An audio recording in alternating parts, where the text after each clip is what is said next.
വീട്ടിലൊരു ടേബിൾ ഇട്ട് തന്നിട്ട് ബുക്ക് സൈനിങ് സെഷൻ എന്ന് പറഞ്ഞിട്ടുള്ള ഒരു പരിപാടി ഉണ്ടായിരുന്നു. അപ്പോൾ ഞാൻ അവിടെ ഇരുന്നിട്ട് ബുക്ക് ഇങ്ങനെ അടുക്കി വെച്ചിട്ടുണ്ട്, സൈൻ ചെയ്ത് വിടുന്നു. അപ്പോൾ ഫ്രണ്ടിൽ ആൾ നിൽക്കുന്നതുകൊണ്ട് ഞാൻ ആരെയും ശ്രദ്ധിക്കുന്നില്ല, പുറകോട്ട് ആരൊക്കെ ഉണ്ടെന്ന് ശ്രദ്ധിക്കുന്നില്ല. ഇതിനുശേഷം പിറ്റേ ദിവസം ഞാൻ വീട്ടിൽ വന്നു ആലപ്പുഴയിൽ വന്നിട്ട് നമുക്കിപ്പോൾ ഒരു പെൺകുട്ടി ഇട്ട ഒരു വീഡിയോ ഭയങ്കരമായിട്ട് റീൽസിൽ വൈറലായിട്ടുണ്ട്.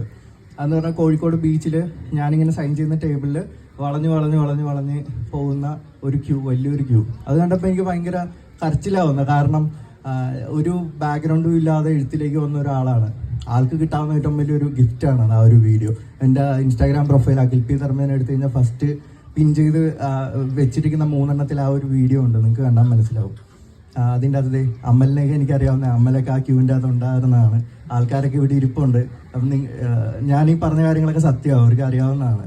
ഇതിന് ശേഷം ഇൻസ്റ്റാഗ്രാമിൽ എന്നെ അറിയാത്ത ആൾക്കാർ ഇതിൻ്റെ അകത്ത് ചോദിച്ചു, ഇവൻ ആരാണ്, ഇത് ഏത് ബുക്കാണ്. അപ്പം അതിന് റിപ്ലൈ വരാൻ